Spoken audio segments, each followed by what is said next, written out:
Hello, cookbook friends. My name is Carrie, and I'm here with my cookbook-obsessed co-host Katie, and we are Cookbook Divas. In today's episode, we'll share the 20 or so brand new cookbooks coming out this week that we're most excited about. We hope you get excited about several of them as well as we head into the autumn holiday cooking and baking extravaganza season.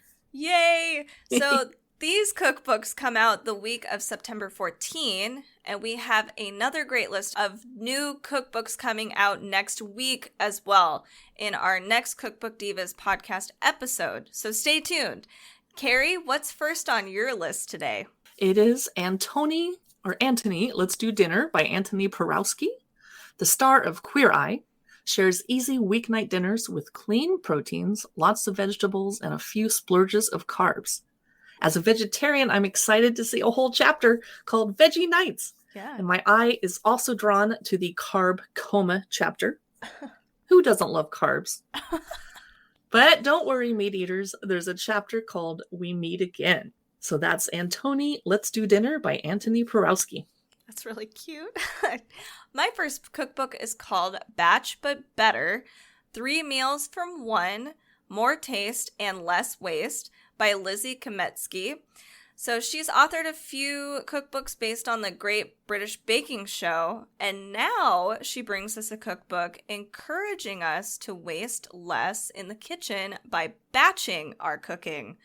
She will teach us how to cook one meal and stretch it into 2 or more using pantry staples or fresh ingredients we pick up on the way home. Wow. So, for instance, we've got a roast aubergine with tomatoes.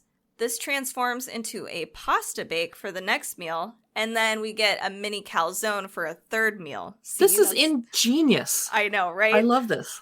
So for supper, we've got lamb kofties, which then can become moussaka, and then we can go into a spiced lamb and hummus wrap. So that's crazy that's one meal turning into 3. But if you're a really good cook, like, are these double portions? Because if you're that good of a cook, wouldn't you and your husband just eat all of the lamb koftas the first day and then be like, oh no, there's none left for tomorrow? I don't know. That is actually my life. So, so there's a whole bunch of these kinds of recipes that she'll be able to teach us, which is really cool. So that is Batch But Better, 3 Meals from 1, More Taste and Less Waste by Lizzie Kametsky. I love this idea. I try to implement it with my day-long cooking fest that I do on Sundays. It's like my laundry and cooking day.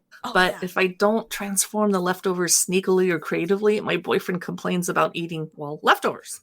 I get that. I'm actually a lot like your boyfriend in that regard.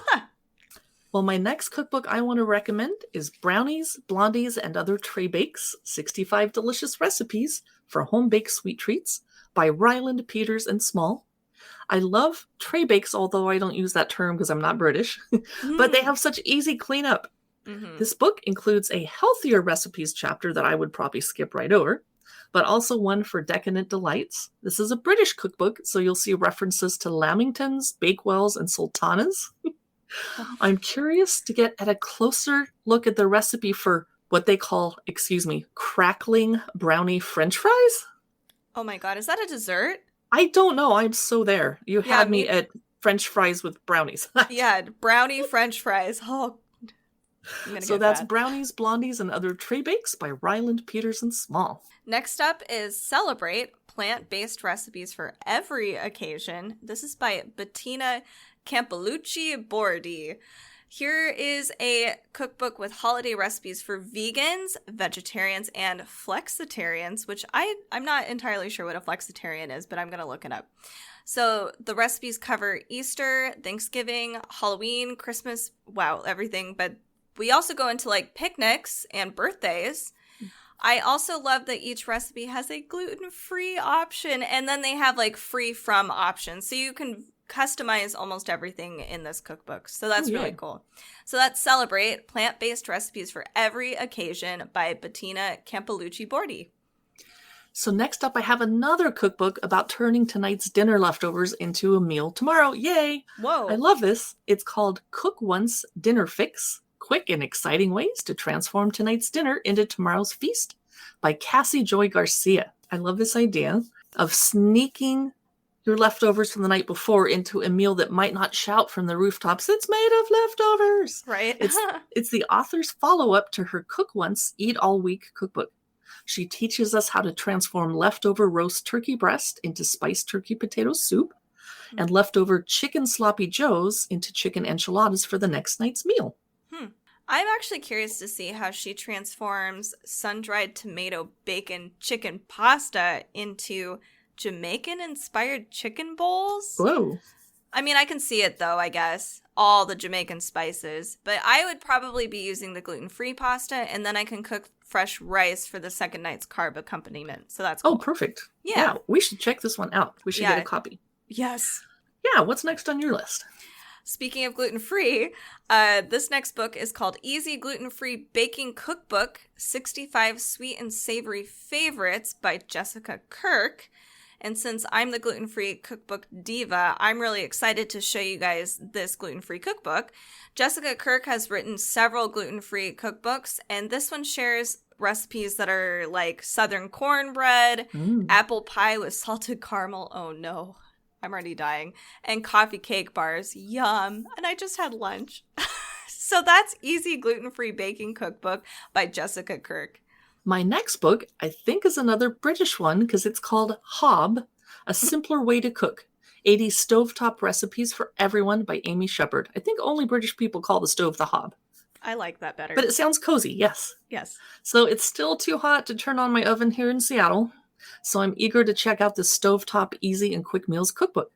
Recipes she'll teach us include chorizo marinara and vegetable katsu curry, spicy bean burgers, and red pesto koftas, and even pan-baked goods on the stove, like blackberry crumble and apple and cinnamon rolls. Whoa. That's awesome. I wish I had picked more blackberries from my neighborhood bushes. I missed them by about 2 weeks, and now they're all rotting and slimy. Ah! Oh my God. I'm going to help you out next year.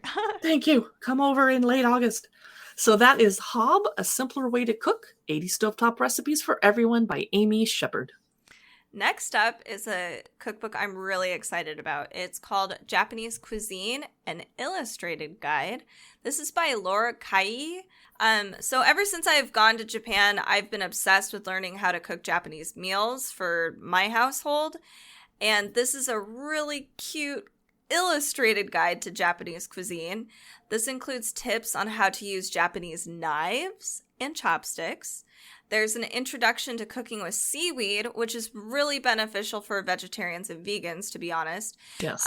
There's a how to make sushi, of course, and then how to put together and garnish a bento box, how to make miso soup, and how to serve a complete Japanese meal. It's really cute. So you guys should check that out. It's Japanese Cuisine, an Illustrated Guide by Lori Kai. You had me at bento box. I love bento boxes because you have just a little bit here and there of different tastes, and then you can close the lid and walk away and make your partner clean it up later. That's true. Sorry. I'm glad my boyfriend doesn't listen to this podcast. So, next up, I have a cute cookbook called Kid Chef Bakes, the Kids Cookbook for Aspiring Bakers by Lisa Huff. It's designed for kids aged 8 to 13 and features hands-on lessons, must-have kitchen knowledge, and simple recipes. The book starts off with a baking school chapter, which is really smart, and then it moves on to recipes for muffins and breads, cakes and cupcakes, cookies and bars, pies, tarts, pastries, and then it finishes with my favorite, savory baked goods. Love those. Mm-hmm. So that's Kid Chef Bakes by Lisa Huff. I think we're all tired of washing dishes because I'm seeing more and more one-pot and one-pan cookbooks because coming out next week is a British cookbook called Just One Pan, over 100 easy and creative recipes for home cooking. This is by Jan Levitt. Recipes include bakes, casseroles, gratins, dals, frittatas, and hearty salads even. Wow, all made in one dish, one pot, or one pan. Perfect. I'm peeking at some of the recipes inside, which include toad in the veg patch. I want to know. It's not an actual toad, right? I'm just checking. I don't think it is, but it's cute. Zesty courgette or zucchini, as I learned, and ricotta spaghetti. We have roast duck legs with celery and artichokes, and rhubarb and pistachio tarts with ginger creme fraiche. Oh, there's so many awesome recipes I have in here. a question. Is it just that I know I'm a vegetarian, but we live in the Pacific Northwest, and I've never heard of any of my friends making a roast duck dish for dinner. Is that like an East Coast thing, or British, or I don't know. do your friends cook those? No, not duck. I Mm-hmm. personally I've not had a good duck dish yet. I'm seeking out a good duck, but I don't know. I feel like maybe it's hard to cook. Like there's just something about it that's kind of difficult. So I think you got a duck when we went to Walla Walla, didn't you? I did. Well, let's not mention the restaurant then, since you were like, bleh. It was fine. It wasn't like, Gordon Ramsay style. So anyway, he couldn't come over and cook just for us that night. That's fine. Darn it. So then this cookbook was called Just One Pan, Over 100 Easy and Creative Recipes for Home Cooking. This is by Jane Lovett. Next up, I'm excited about Maman, the Cookbook, All-Day Recipes to Warm Your Heart by Elisa Marshall and Benjamin Sormonti. Now, I've never been to this rustic French cafe in New York City, but now I can peek through their famous baked goods and dishes. Recipes inside will include quiches and savory tarts, salads and soups, sandwiches and tartines. I love tartines, and I've never seen one on a menu. They have cookies and bars, cakes and sweet tarts, plus a breakfast chapter and a drinks chapter. That's like my that favorite. Is Maman, the Cookbook, All-Day Recipes to Warm Your Heart by Elisa Marshall and Benjamin Sormonti. Next up is Once Upon a Chef, Weeknight and Weekend, 70 quick fix weeknight dinners plus 30 luscious weekend recipes, a cookbook. Wow, that's a lengthy chapter title. Oh my goodness. This is by Jennifer Segal. She writes this blog called Once Upon a Chef, and this is her follow-up from her first cookbook. So inside Once Upon a Chef, you'll find intriguing chapters like Soup for Supper, Mighty Salads, Breakfast for Dinner, No Fork Needed, plus Family Feast, and Leisurely Brunch. You also might look forward to exploring the Decadent Desserts chapter. Yes. I am. Yes. So this is Once Upon a Chef, a cookbook by Jennifer Segal. Specifically the weeknight weekend edition. Ooh, yes. Yay. I don't cook on weeknights lately. I go to restaurants, but that's because it's good weather. Yes, it and is. Soon it'll be raining and I'll be cooking on weeknights again, and so I need this cookbook. Yes. My next pick is On Toast, More Than 70 Deliciously Inventive Recipes by Ryland, Peters & Small. I always make toast for breakfast, but I basically just slather butter on it and call it good. And I forgot what a good bedtime or midnight snack that toast makes too. Yeah. I shouldn't be snacking at midnight, but it happens. Don't judge me. So here are 70 recipes for food on toast, such as eggs in a hole, peanut butter jelly toast, which I can't imagine I actually need a recipe for. Okay. Banana bread French toast. Ooh. Here's one I absolutely have to make. Lemon and thyme mushrooms on toast. Whoa. That sounds really good. Yeah. Gorgonzola and anchovy crostini. Wow. Stuffed panini. Yum. And then sesame and sriracha shrimp toast and more. Mm-hmm. So that's On Toast by Ryland, Peters & Small. Next, I have Peace, Love, and Pasta, Simple and Elegant Recipes from a Chef's Home Kitchen. This is by Scott Conant, who has starred in Food Network's Chopped and has run several restaurants. In this cookbook, he shares recipes from his New England family with Southern Italian roots. Very cool. I see recipes for fritto misto. I've never heard of that before. Yum. There's a pork ragu. There's a cast iron skillet chicken with fingerling potatoes. And I know that I can substitute all of the pasta dishes in here with gluten-free pasta, so don't you worry, all of you guys that are also gluten-free, that is an option as well. So definitely check out Peace, Love, and Pasta, Simple and Elegant Recipes from a Chef's Home Kitchen by Scott Conant. Or Conant? Conant? Conant? I don't know. We should have looked this up. Sorry, people. Yeah. We were so excited about the cookbooks, we just had to rush in and tell you about them without doing more research I haven't first. watched Chopped in a while. I'm sorry. Next is my favorite cookbook title of the week, we can take our noodles to the next level with Pimp Your Noodles by Sarah Cook. I love it. She shares 60 recipes for every type of noodle you can buy, plus something I wouldn't have thought of, 5-minute dressings and toppings. For example, green mango and rice noodle salad, Marmite butter and bacon noodles. Marmite, is this another British cookbook? And the one I would want to make the most is lemon, parmesan, and pistachio noodles. And then she has a recipe for a beef pho and a pad thai.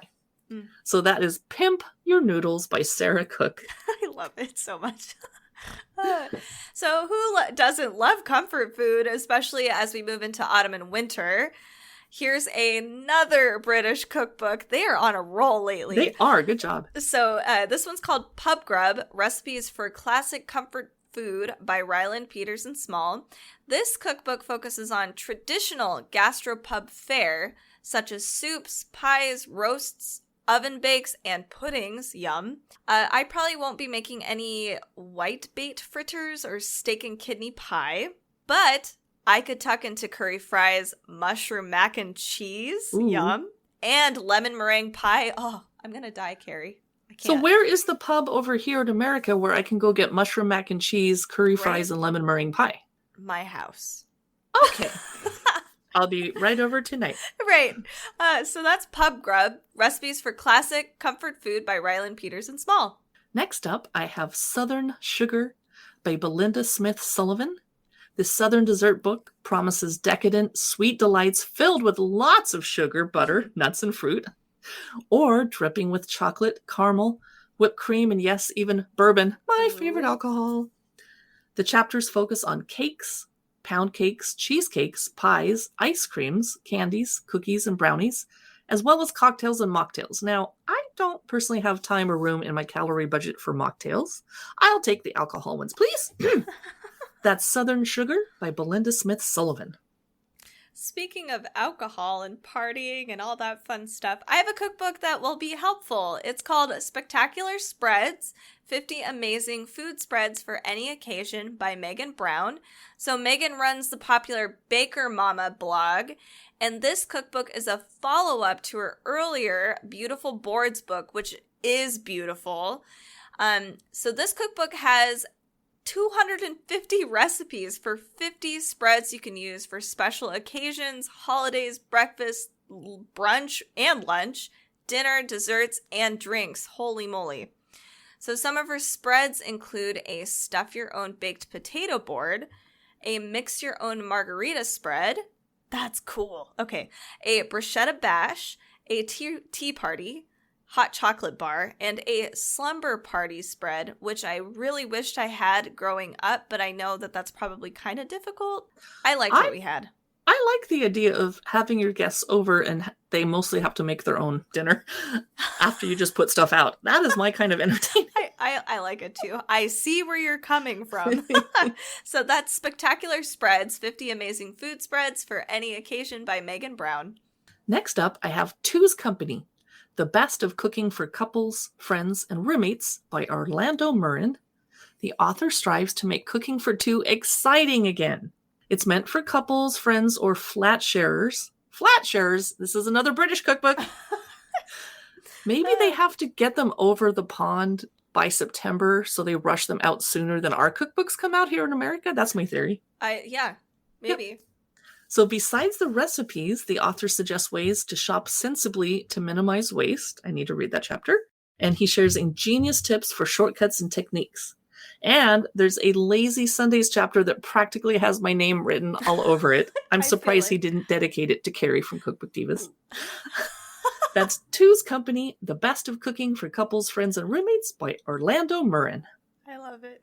So my next cookbook is Vegan Soul Food Cookbook, Plant-Based, No Fuss Southern Favorites. This is by Nadira Jenkins L. Now, all of us vegans, I say us like I'm a wannabe vegan, I'm trying. So we can cook collard greens, black-eyed peas, Cajun fried chicken, and other traditional soul foods, all without meat or dairy in this cookbook. So I see recipes for like jackfruit gumbo. Ooh. There's a West African peanut stew, smoky grits with Cajun butter and Quote, roasted unquote. vegetables. Oh, I'm so excited. There's biscuits and gravy, smoked tempeh, bacon, and chicken noodle soup. Wow, this is impressive, I gotta say. So this is really cool. I wonder what they're making. I didn't peek through it. I wonder what they're making the fake chicken and fake butter and gravy out of. Because hopefully it's not gluten. Yeah, well, yeah. Or you're screwed. Right. I'm no. Well, for you, that people that don't have a gluten intolerance and are vegan, this is Vegan Soul Food Cookbook, Plant-Based, No Fuss, Southern Favorites by Nadira Jenkins L. That might actually be the one I'm the most excited about this month because I like soul food and I always had to make my own collard greens because I wasn't going to put bacon in them like all the recipes say. But then I had to add flavor somehow, so I did some weird stuff with mushrooms or Ooh, that sounds cool. Yeah. So next up, I have the Vegetarian Family Cookbook, 100 Simple Kid-Friendly Recipes to Enjoy Together by Kristen Wood. This cookbook focuses on affordable, yay, healthy, yay, kid-friendly foods, and helps you set up your vegetarian kitchen and pantry. That's good for new vegetarians that aren't sure what to have on hand. Like, you should see how much tofu I have in the fridge. It's not even funny. And lentils. Anyway, recipes include morning glory muffins, a rainbow Buddha bowl, salsa verde chilaquiles. I would so make those. Oh, yum. Veggie hash breakfast burritos, easy cheesy lasagna, and open face pesto melts. I'm skeptical about that one because it'll be green and kids might be like, what? Mm-hmm. Yeah. That's the Vegetarian Family Cookbook by Kristen Wood. So that concludes our weekly roundup for cookbooks coming out the second week of September. For more cookbook content, come join us on Facebook, Instagram, YouTube, and Pinterest. If you like what you hear, make sure to subscribe and leave us a review on your favorite listening app. Every bit helps. Don't forget to share our podcast with other cookbook fanatics so they can find us too. We try to release new episodes every Friday, so stay tuned. Thanks for listening and happy cooking!